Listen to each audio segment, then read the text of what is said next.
All right, and sitting down with former NHL defenseman, over 750 games played. He's now a Sportsnet and Hockey Night in Canada analyst, Jason York. Jason, how are you doing today, sir? Great, Kyle. I'm great. Thanks for having me on the podcast. No worries. You still digesting food from Super Bowl Sunday, or did you wake up feeling pretty spry this morning? Not spry at all. It's you know what?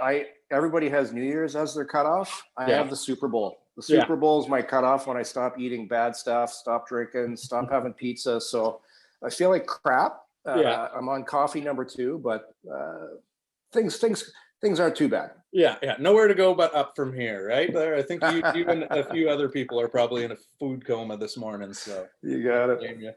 Obviously, we'll be talking some hockey with you there, but I mean, because it just happened, for those that are listening, we're recording this on a Monday here, right after the Super Bowl. I wanted to just get your take as a former professional athlete yourself, just on, what sticks out to you the most about Tom Brady and winning another Super Bowl at age 43, and how does that strike you?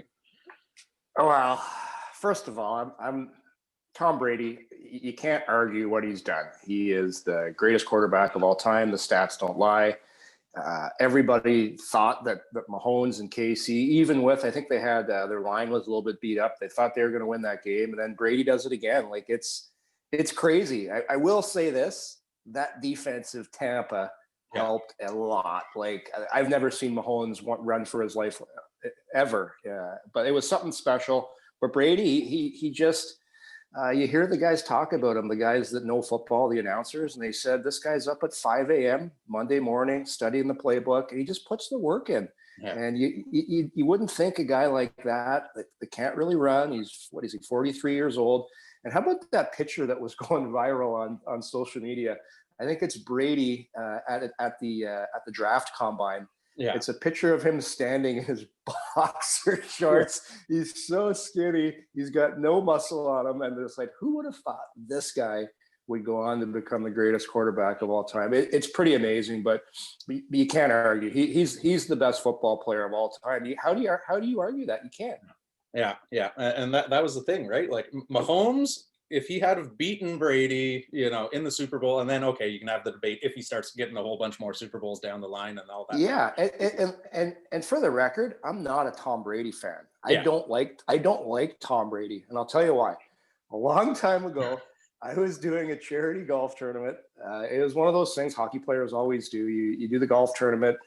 We raised some great money for the Ottawa Carleton Police Youth Center and for the Ottawa Boys and Girls Club. Mm-hmm. And I was playing for the Bruins. And there's an unwritten code in pro sports that when another team sends over a jersey, they sign it and send it back. That's what you do in pro sports. Yeah. We sent the Patriots a Tom Brady jersey, and they refused to sign it. Are you kidding me? And it wasn't for me. I'm not collecting jerseys. It was for charity. And since then, that was 2007. I can't stand Tom Brady. And it probably wasn't even Tom Brady's fault. The trainer probably got it. We get another jersey. You're not signing this. But since then, I don't like Tom Brady, but I respect what he does. You can't argue. So there you go. I'm not a Tom Brady fan. I still say, though, he's the best football player of all time. Yeah. I'm convinced 10 years from now, we're going to find out that he was a cyborg or something all along. Some sort of science experiment. The cyborg that can't run. Yeah. So we're approaching the quarter mark now for the NHL season. And, if we're looking at the All-Canadian division in terms of how people sort of thought things were going to shake out, it's kind of going according to script there. Most people had Toronto or Montreal 1-2, and, maybe they flipped them. Ottawa in the basement and the rest sort of in between there. If you're looking at, based on how they're playing so far, who are the other two teams that you think are going to qualify for the postseason here in the All-Canadian division out of all the, Winnipeg, Calgary, Vancouver, Edmonton all clumped together there? Who's impressed you out of those four? So I really like the Winnipeg Jets, and we haven't really seen the real Winnipeg Jets team yet. Even when they started the season off, he was hurt. I think he played that one game. He had the 3-point night opening night, but now he's in Columbus. But with Dubois coming in, I don't see another team in the All-Canadian division besides Toronto. They're pretty good down the middle, but as far as playoff hockey is played, that 1-2 combo of Scheifele and Dubois down the middle, Sure, they traded Laine and they're saying they lost some scoring, but when you look what they have on the wings with Kyle Connor, like he's arguably over the last little while been a better scorer than Laine. He had 36 goals last year. You watch him skate, you watch him play. Ehlers as well can absolutely fly. And then they got that Adam Lowry, that big center iceman as your number 3. They're going to be real tough to handle. I think they will get in. Winnipeg's the team that I've kind of got a check mark on to watch once the playoffs come. Toronto, I think the Toronto Maple Leafs are set up, I think, for this kind of hockey. Because think about this for a sec. You play for the Toronto Maple Leafs. Everybody talks about the pressure of playing for the Leafs. It's day in and day out. The media, they're always there. They're always asking questions. If you're not playing well on home ice, you're getting booed. There are so many things, so many distractions with playing for the Toronto Maple Leafs. Guess what? They're all gone this year. Yeah. They're doing Zoom calls for their media. They don't have a guy. Like you see sometimes Austin Matthews, he gets a look on his face. Did I really got to talk to the media again today? It's just, they're always there. It's so much different than playing for Tampa or playing for Nashville. And I'm not saying it's hard, but it just becomes that's the pressure people talk about when you're playing for the Leafs. So I think if there's going to be any year the Leafs are going to win the Stanley Cup, I'm not saying they're going to, but I would say their odds are greatly increased this year because that factor of the fans, the pressure, all those things that go along. Now it's just let the most skilled team win. And I really think that helped Tampa last year. Yeah. Like Tampa was by far the most skilled team. No fans, pressure is removed.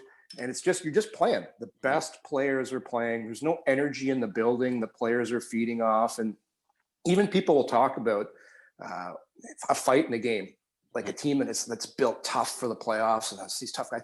A fight is doing nothing right now because nobody in the building's getting excited. Like it's really different. And I called the game 2 weeks ago in Winnipeg. It's really strange because you're in the building and they're pumping noise into the building, but it's just hockey. It's mano a mano, players on player. And I really think this really favors the more skilled teams, teams like Toronto, teams like Tampa. Those guys, they're more skilled than everybody else. So this type of hockey really favors them. But I do like Winnipeg because of that new tandem down the middle. Yeah. If you look at a team like the Vancouver Canucks, for example, who made the playoffs last year, everyone thought, okay, this is the start of them and, youth being served and moving forward and all that stuff there. And now they're really struggling right out of the gates there. What's something you think they can do to maybe right the ship, so to speak? Need some more saves. Yeah. When you're giving up 5 goals a game there, that doesn't help for sure. There's a funny saying in hockey: "Show me a good coach, and I'll show you a good goalie." Like you look at teams when it's like the perfect storm. Number one, you got to get saves. Number two, you got to be healthy, and you got to be playing good. You got to be playing good at the right time. I had Vancouver penciled in as a team that was going to be a real tough team to play against in the All Canadian division because you look at their talent. Like I love Quinn Hughes. I think he's the real deal on the blue line. He's an exceptional player. You look at what they brought in the offseason. They lost Tanev, but they still brought some pieces in that really helped them back in. Tyler Myers, he's a guy that's really underappreciated back there. I think he's a heck of a player.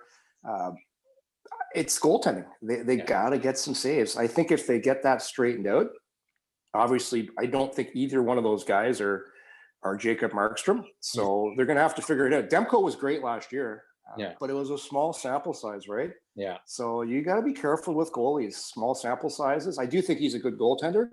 I hope they get things righted out there in Vancouver because they're a fun team to watch. Like they're one of the teams when they're up. I'll stay up late to watch the Vancouver Canucks because I really enjoy the type of hockey they play. Yeah. And, speaking of, social media pressures and media pressures and all of that, right?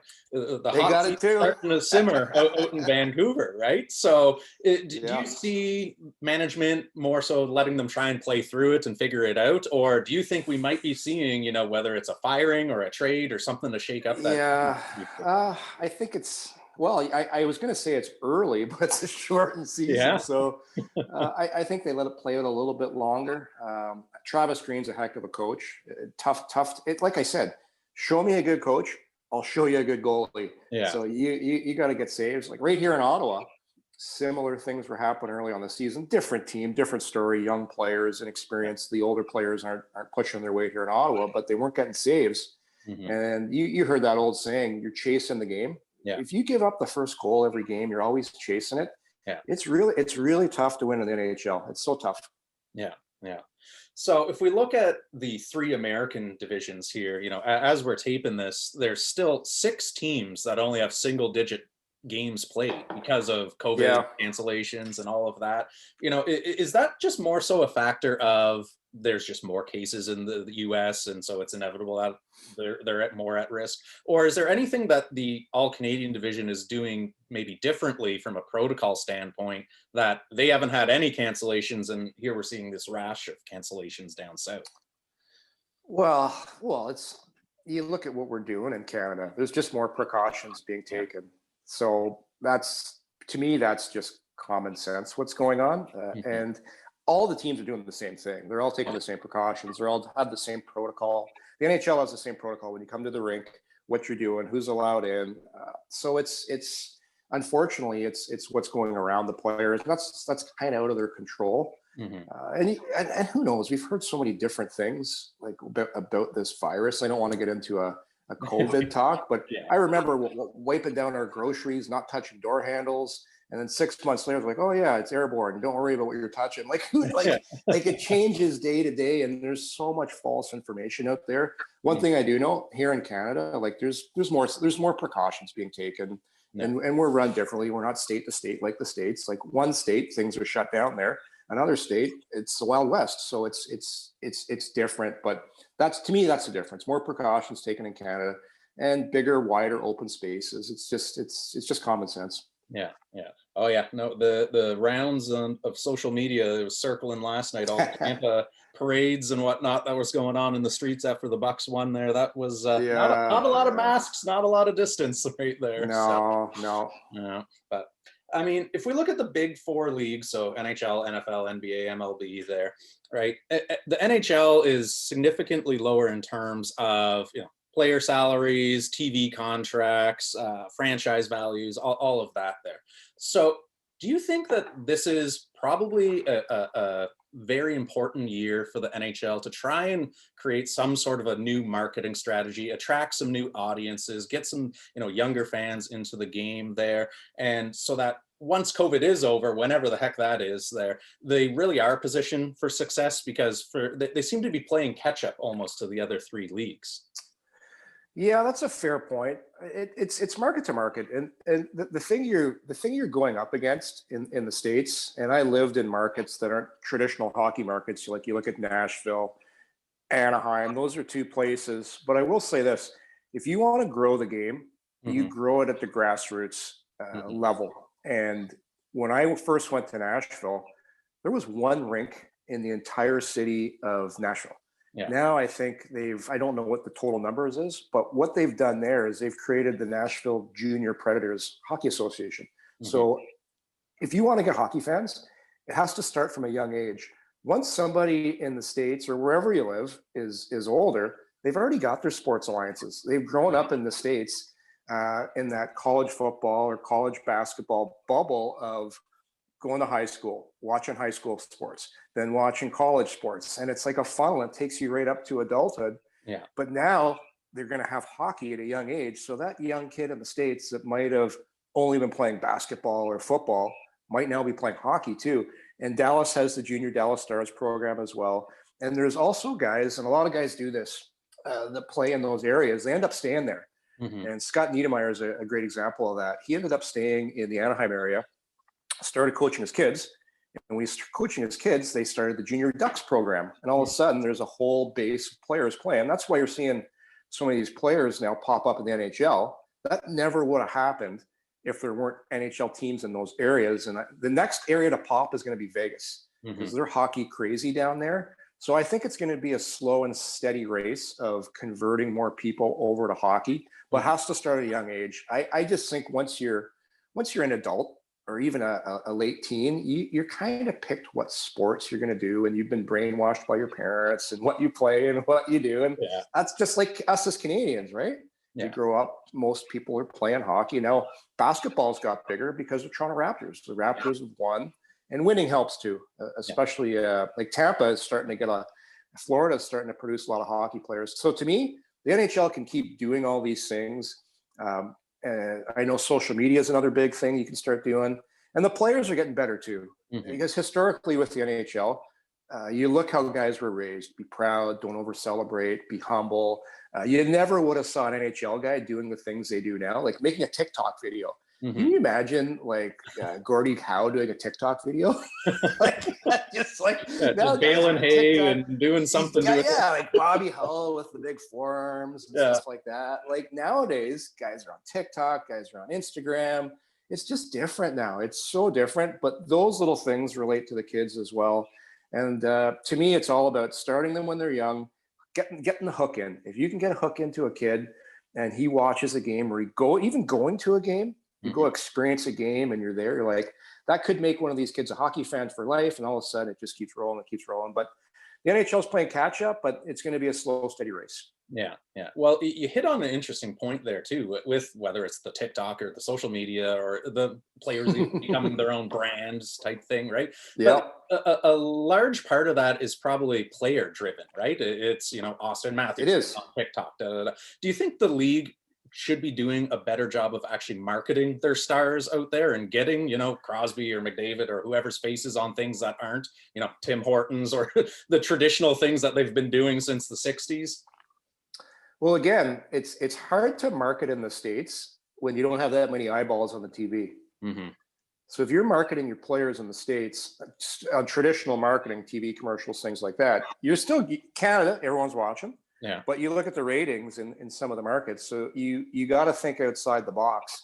That's why the social media stuff it's more player driven. But the NHL is doing some different things, and they're trying to get more diverse. You see a lot of that happening in the league, which I think is great for the game. But just it's going to take some time, but it's much better than it used to be. And sometimes players don't even know they're doing it. To your point, like you do something, it goes viral. A bunch of kids watch that, and all of a sudden it goes around and around, and then before you know it, you've hooked a bunch of other people, and a whole new audience has become captive. Yeah. Well, here north of the border, obviously, all eyes, because all the Canadian teams are in the same division.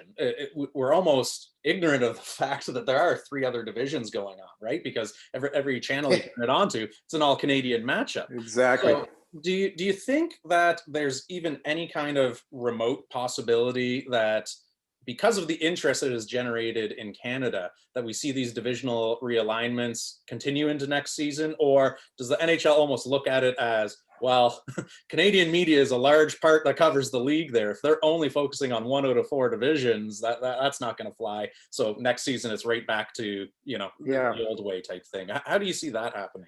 That's a great question.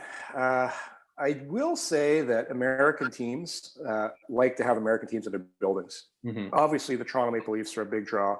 Montreal Canadiens, when they go to Florida, it's always a full house. You go down to Fort Lauderdale, the Montreal Canadiens come, it is a full house. It really helps their revenue as far as season ticket holders go, or just that one day of ticket holders. But it's a great question. I love it. Like, I love the all Canadian division. I think if you look at what's going to happen with the league economically, like, it's going to take a massive hit the next probably 3 to 4, maybe 5 years. It's going to, like, fan base is going to be down. It's one way, if you want to talk about cutting down costs, just strictly traveling within your Canadian division. American teams, like a Philadelphia, the New York teams, they're going to be taking trains to games. And those rivalries are fantastic. The New York's playing New York, Philadelphia. That's a great division. I like it. Will it stay? I don't know. I think it's going to give them something to think about. Yeah. The players playing each other this often. There's an old saying: hate is good for hockey. Yeah. It breeds. You keep lining up against the same guy, you're going to piss them off after a while. So the games, I think, especially when the fans come back, are going to get a lot nastier. You're going to get some more hate brewing. As you go, it's human nature. You only play one team once or twice a year. You go see that guy. You haven't seen him sometimes in a year and a half. You're playing him. You don't really have that rivalry there. I think the way the divisions are formed now, you're going to get that. It's just from seeing each other so often. I like it. I don't know if it'll stay. I think for the economics, it helps the league. For the rivalries, it helps the league. So those are 2, I think, really important points that'll maybe make them think a little bit and say when they're deciding what they're going to do. But hey, I like it.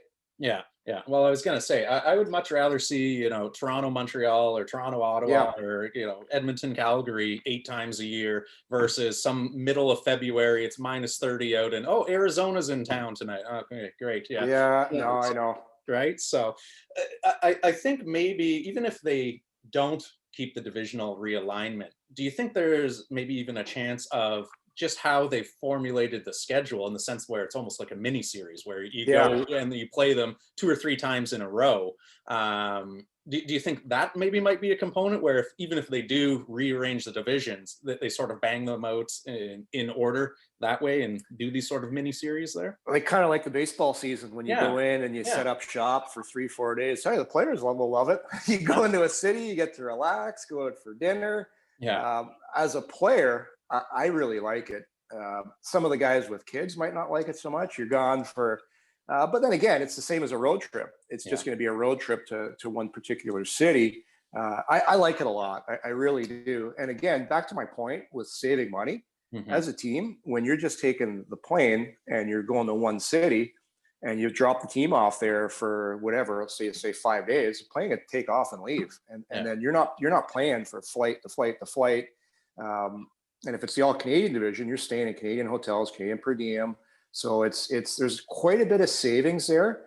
And you watch the next little while, they're going to have to think of so many different things to bring down the total costs of running the league. I think that's something that's going to factor in big time. And the players will like it. Less travel anytime is a good thing. You can knock off a bunch of those little legs you have, because think about this. You're on charter planes, but if I'm playing NHL and I go fly out to play, let's say it's Vancouver, right after the game, you're getting on the plane, you're loading up, you go to the airport, then you fly to probably Calgary for your next game. You don't get into Calgary till about 1 in the morning. You go to the hotel, so you're not getting a great sleep. Versus staying in the city. Mind you, will go for a few drinks after the game. So that's another thing to say. But players like that. Yeah. So you stay there, go out after the game a little bit. Maybe you play back-to-back, you don't. But more team bonding, more fun. And that has nothing to do with making more money. That's on a player's side of things. Yeah. But I think it's something the players would like, because when these things happen, it has to go through the NHLPA too. So when a new thing is proposed, the NHL brings it out, goes to the NHL, the NHLPA. And I think it's something the players would really like. Yeah. And I think it's something the league will have to consider, because there's a lot of positives to doing things that way. Yeah. And just sort of following that point that you just brought up there, do you think it would ultimately maybe even improve the on-ice product because of the fact that, like you say, they're not immediately hopping on a plane, they've got tired back-to-back, Well, yeah, and one team this would really help. I even forgot about when I was rambling there was Anaheim. So Anaheim Ducks have to fly out to LAX all the time, which is about an hour drive. So anytime they go anywhere, because Orange County Airport's 15 minutes from the rink, but there's a curfew there. So when you play for the Ducks, you got to add an hour, probably about an hour and a half to every trip, because once you get off the plane, you got to get on a bus, and you got to bus back to the Honda Center, which it's now called. It was called, I think it was the Arrowhead Pond when I played there. What a great name, by the way, the Pond. Yeah. So Anaheim, when they do those little one-leggers, you go play a team and you come back. Like every single time we would come back from a game, even if it was a short game, you weren't getting home till 3 a.m. Yeah. And the next day you're kind of a zombie, and people might not think it's a big deal, but you do that over and over and over again. It wears you down as a player. So if Anaheim could go in and play a team 3 times, then they don't have to do those little things of coming back and doing that. So it helps a team like that a ton. It really does. Yeah. So, one of the biggest changes since you were a player there, obviously rules wise, is the emphasis on removing, clutching, grabbing, holding, all of that from the game there.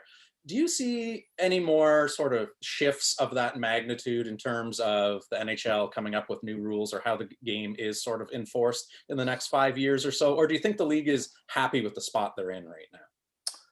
Great question. I think you got to be careful. You keep changing your rules all the time in a particular sport. It gets confusing for the fans, even the hardcore fans, even the guys that are broadcasting the game. You got to, before a game, like, any new rules this year, guys?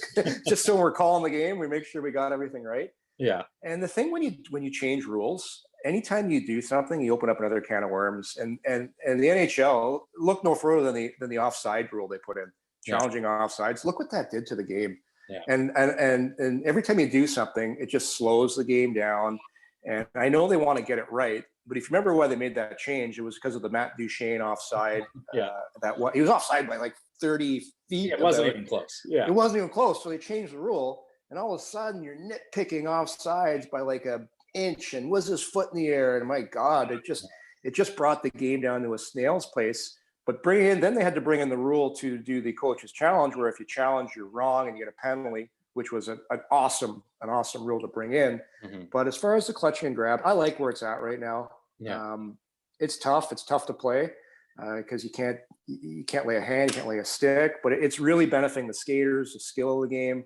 For me, and as a former player, as long as the refs are consistent, but it's tough. It's really tough to call the game the way it is right now. Yeah. I wouldn't go any further. Like, you want to keep the contact in, you want to keep the physicality. You hear them talking about maybe bigger nets. Don't do that. The nets are fine. Just the goalies, I think they've done a nice job of shrinking them a little bit more. The goals are coming back. Mm-hmm. I like the game where it's at right now. I really do. Yeah.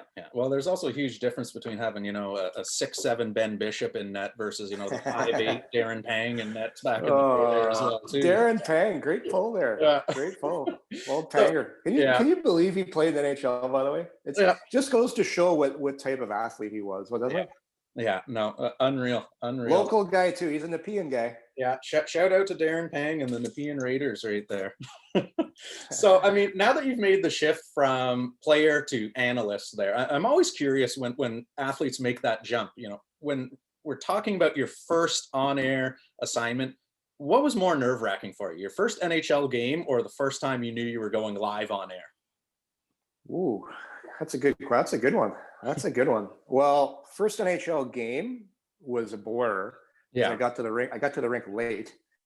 I had no idea what the protocol was. I'd never been called up before. Yeah. So I fly to play. It was Detroit. I was playing Minnesota. So I was dating myself right down the Minnesota North Stars. So I fly into Detroit and I'm waiting there at the airport, and half hour goes by. I'm like, is anybody going to come pick me up? So thank God I had the number to the locker room. Yeah. So I call the dressing room. No cell phones back then. Yeah. Trainer gets on the phone. He's like, where the hell are you? Get down here. I'm like, well, nobody's here. He goes, take a friggin' cab. That's what you're supposed to do. I'm like, I didn't know that. Yeah. So I get in the cab, get there as the players are walking on for warm up. And I'll never forget, Yzerman's walking onto the rink. He's like, hey, kid, you're late. It's $100 fine. Yeah. I didn't know if he was serious or not. But anyway, I got ready really quickly, made the last minute of warm up, played the game. I don't even remember the game. So I'd have to say playing your first game, probably way more nerve-wracking. I don't remember it. Broadcasting, it was nerve-wracking because you don't want to screw up your words. At least when you're playing, it's more of a physical thing. But broadcasting, especially now, you screw up now when you're broadcasting, people are on you right away on Twitter, and then they're just going to hammer you. At least when you're playing, you can't read the social media until after. Yeah.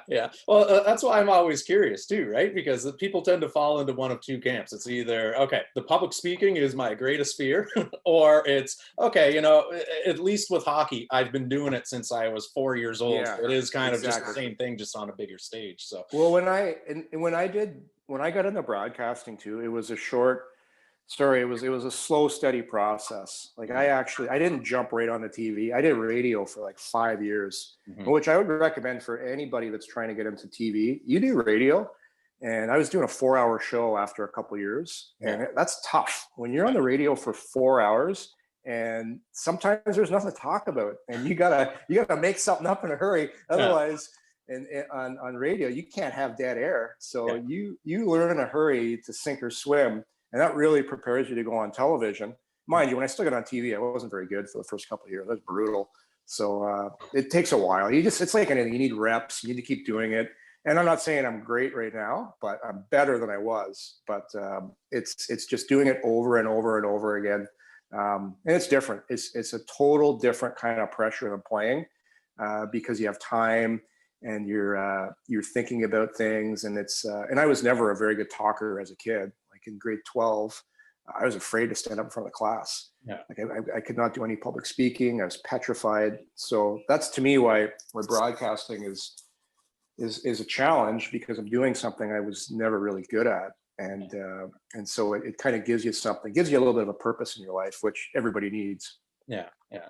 And do you find now that you have sort of settled into the role there, being a former player, are you picking up and noticing things in the game that, let's say, maybe a colleague that you're working with who's a media member but was never a former player himself, do they pick up on the same things, or do you think that you have sort of a keener eye for it because you've sort of lived it there? I'm always curious about that sort of dichotomy there when you've got a former player with a non-former player and what you guys observe there. Yeah, even the players all have different eyes, and to me, I always look at what type of player you were, and I have a saying that the type of player you were, you kind of gravitate and like that certain kind of player. Like fast forwards, love guys with speed and can score some goals, get on the forecheck. I was kind of a defenseman that was more of a thinker, passer, so I gravitate towards analyzing defensemen. I got to watch it too, because you do in a game, you can't just talk about that nice little pass the defenseman made to get out of his own zone all game, because that's not really that exciting to the viewer. So you gotta find a healthy balance. But everyone's different, and even the broadcasters who I work with, the play-by-play guys, they're basically calling the game. But we talk about things before, we talk about things after, and the odd time when I go in a studio when you're doing a game and you come between intermissions and you have some key points you want to talk about, for me, I always got to catch myself and not talk about that skilled defenseman that made the reverse pass that nobody saw that led to the goal, because it's like sometimes not as sexy as I think it is. Yeah. So, I mean, before we let you go here, I wanted to quickly talk about the reverse retro jerseys. And based on your Twitter bio, I feel like I know where you're going to go with this here, but I had to get your opinion on Anaheim busting out the good old Wild Wing third jersey concept again there. Love it. I love it. You know what? It's great. And when you're a player, and I remember putting on, and by the way, that's the Ducks mascot busting out of the ice. Yeah. When you're playing, you're like, what the hell is this we've got on? And we were owned by Walt Disney at the time, and guys were like, we were kind of embarrassed to wear it.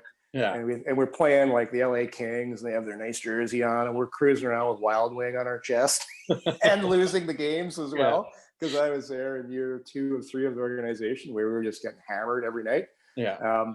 On the ice, by the way, not off the ice. Yeah. But no, I like it. I think it's anything that can bring a little bit of focus and talking points to the game is a good thing. I know the purists don't love it. And there are some third jerseys I don't like. And you could go over the list of ones like Captain Highliner from the New York Islanders. I hope they never bring that back again. Yeah.